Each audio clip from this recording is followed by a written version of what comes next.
की सुरक्षा में चूक के मामले में सुप्रीम कोर्ट ने कुछ वकीलों ने यहां पर कई हैरान करने वाले खुलासे किए हैं। वकीलों को खालिस्तान के नाम पर धमकियां मिल रही हैं और केस वापस लेने के लिए कहा जा रहा है। पूरा मामला क्या है, क्या कुछ कहना है वकीलों का, इस रिपोर्ट के जरिए देखिए। सुप्रीम कोर्ट के वकीलों को खालिस्तान समर्थकों ने धमकी दी है। ये कॉल्स इंग्लैंड के नंबर से किए गए हैं। सिख फॉर जस्टिस की तरफ से वकीलों को ऑटोमेटेड फोन कॉल्स आए हैं। कॉल की ऑडियो रिकॉर्डिंग से खुलासा हुआ है कि किसानों और पंजाब के सिखों के खिलाफ दर्ज मुकदमों में सुप्रीम कोर्ट और पीएम मोदी की मदद ना करो। आपको याद रहना चाहिए कि सिख दंगों और नरसंहार में अब तक एक दोषी को भी सजा नहीं दिलवा पाए हैं। मैंने कॉल रिसीव किया और जो कॉलर था वो कॉलर जो पीएम सिक्योरिटी ब्रीच है उसकी रिस्पॉन्सिबिलिटी ले रहा था और साथ ही साथ वो थ्रेटनिंग वे में कॉल थी और उस कॉल में ये कहा गया था कि जो कुछ भी प्राइम मिनिस्टर के साथ हुआ वो उसकी रिस्पॉन्सिबिलिटी ले रहे हैं। बाद में पता चला कि ऐसी कॉल कम से कम 100 से 200 लॉयर्स को आई हुई है जिनमें उन्होंने उसकी रिस्पॉन्सिबिलिटी लेते हुए कहा कि जो हियरिंग चल रही है उस हियरिंग को रोक दिया जाए। एसएफजे की तरफ से लगभग 50 वकीलों को फोन कॉल करके धमकाया गया है। उधर पंजाब में पीएम मोदी को जान से मारने की धमकी वाला मैसेज वायरल हो रहा है, जिसे लेकर सुजानपुर पुलिस थाने में शिकायत दर्ज करवाई गई है। पुलिस थाना सुजानपुर विखे रिटन विच कंप्लेंट करके आया। अज मैं जिहड़ी है साइबर क्राइम ते भी इहदी मैं शिकायत कीती है। ਮੈਨੂੰ ਪੁਲਿਸ ਦਾ ਰਵੱਈਆ ਵਧੀਆ नहीं लगा क्योंकि पुलिस ने इस मैटर ਨੂੰ ਜਿਹੜਾ ਆ बड़ा हल्के च लिया। पीएम मोदी को जान से मारने की धमकी वाला मैसेज और वकीलों को खालिस्तान समर्थकों की धमकी कई सवाल खड़े करता है।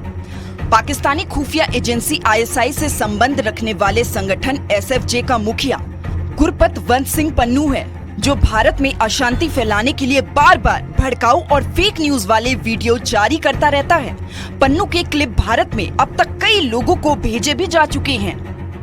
दिल्ली से सुशील पांडे और सुजानपुर से सुखजिंदर सिंह के साथ न्यूज़ 18। और अब बात करेंगे हिमाचल प्रदेश और वहां के मौसम की। हिमाचल प्रदेश की वादियां बर्फ से ढकी हुई हैं। हम आपको 5 तस्वीरें दिखाते हैं जिसमें कुल्लू, किन्नौर, मनाली, शिमला और लाहौल की तस्वीरें आपकी टीवी स्क्रीन पर आपको दिख रही होगी। हर तरफ आपको यहाँ पर बर्फ ही बर्फ नजर आएगी। सैलानी यहाँ पर पहुंच चुके हैं, बर्फ का लुत्फ उठा रहे हैं। हालांकि कई जगहों पर मौसम साफ हो चुका है, धूप खिल चुकी है। किन्नौर, मनाली और लाहौल में भी जबरदस्त बर्फबारी हुई है। कई जगहों से बर्फबारी की वजह से जो है सड़कें बंद हो चुकी है। कई जगहों पर बिजली गुल है। खासा परेशानियों का सामना स्थानीय लोगों को जो है वो उठाना पड़ रहा है। लेकिन तस्वीरें बेहद खूबसूरत हिमाचल की वादियों की, हरी भरी वादियां यहाँ पर बर्फ से ढक गई है। 5 तस्वीरें आपके टीवी स्क्रीन पर कुल्लू, मनाली, शिमला, किन्नौर और लाहौल स्पीति की तस्वीरें हैं जहां पर लगातार बर्फबारी का दौर जारी है। कई जगहों पर धूप भी खिल गई है और यही वजह है कि बड़ी संख्या में पर्यटक जो है वो हिमाचल का रुख करने लगे हैं।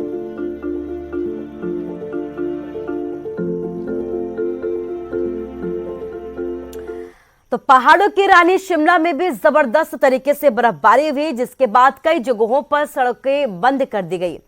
ऐसे में बड़ी तादाद में सैलानी ट्रेन से शिमला पहुंच रहे हैं और बर्फ से लदी वादियों के बीच सैलानियों के लिए ये रोमांच भरा सफर बेहद ही खूबसूरत लग रहा है।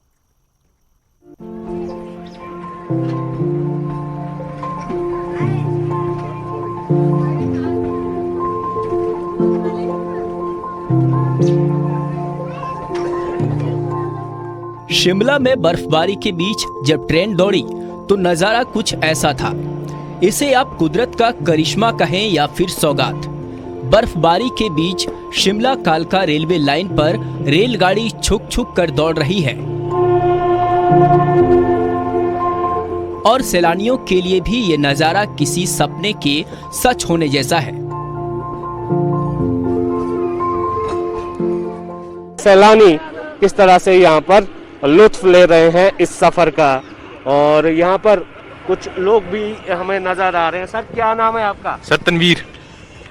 कहाँ से आए आप? सर शिमला से, मैं शिमला लोकल ही रहते हैं सर। अच्छा, तो जरा बताइए इस ट्रैक के बारे में आपका अनुभव। और अभी तो देखिए बस ट्रेन कुछ भी नहीं चल रही है, यही एकमात्र सहारा है। हम बहुत मतलब एक्साइटेड हो जाते हैं जब बर्फ गिरती है, क्योंकि एक मात्र यही टाइम होता है जब हम नेचर को हम एंजॉय कर पाते हैं अच्छे से। और जो रेलवे हमारा है वो ही हमारे को शिमला और समरील को कनेक्ट कर पाता है। शिमला कालका में सफर कर रहे सैलानी रोमांच से भरे हुए नजर आए।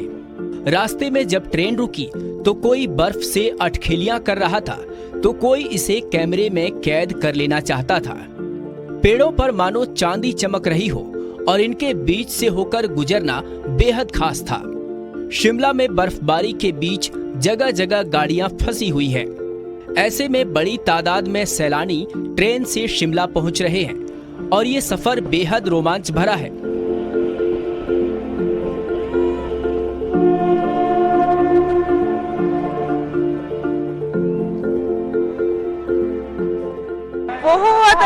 बहुत अच्छा, बहुत एंजॉय किया हमने। अब आगे और करेंगे। ट्रेन रास्ते में रुकी थी, वो रुकने का इतना मजा आया कि बर्फ वहाँ पर बहुत सॉफ्ट थी। हमने बहुत आनंद लिया, बहुत ज्यादा मजा आ रहा है शिमला में आके। राघव, अच्छा, हाँ, बहुत अच्छी थी बर्फ, सॉफ्ट। ट्रैक पर बर्फ की सफेद चादर बिछी है और बर्फ से ढकी वादियों के बीच ट्रेन से सफर सैलानियों के लिए बड़ी सौगात है। ये एक ऐसा एहसास है जिसे शब्दों में बयान नहीं किया जा सकता। बर्फबारी के बीच इस तरह से ट्रेन में जो सफर करना है वो अपने आप में एक अलग सा अनोखा सा अनुभव है। और यही कारण है कि हर साल यहाँ पर इस मौसम में ये जो ट्रेन है और ये जो बर्फबारी है वो सैलानियों को अपनी ओर आकर्षित करती है, खींचती है। शिमला से रणबीर सिंह, न्यूज़ 18 हिमाचल। तो हिमाचल प्रदेश में बर्फबारी का दौर लगातार जारी है। शिमला में भी बर्फबारी इसके बाद जो है वादिया गुलजार नजर आई और यहाँ सैलानियों का सैलाब लगातार उमड़ता ही जा रहा है। रिज मैदान और जो मॉल रोड है यहाँ की तस्वीरें हम आपको दिखा रहे हैं। शानदार नज़ारा आपको यहाँ का दिख रहा होगा। रिज मैदान पर पर्यटकों का तांता लगा हुआ है, भीड़ लगातार यहाँ पर बढ़ती ही जा रही है। रविवार को जमकर बर्फबारी हुई। मौसम विभाग के मुताबिक शिमला शहर में 4 से 6 फीट तक यहाँ पर बर्फ गिरी है। बारिश और बर्फबारी के बीच प्रदेश भर में 855 संपर्क मार्ग जो हैं वो बंद हो गए हैं। हालांकि 3 नेशनल हाईवे और 1 स्टेट हाईवे भी यहाँ पर बंद हो गया है। कई जगहों पर पेड़ टूट गए हैं। प्रदेश में कई इलाकों में अंधेरा छा गया है, बिजली गुल हो गई है। 3722 ट्रांसफार्मर ठप पड़े हैं। 34 जो पेयजल योजनाएं हैं वो प्रभावित हो गई हैं। धूप खिलने के बाद शिमला शहर के मुख्य मार्ग कार्ट रोड पर भी आवाजाही बंद हो गई थी, जिससे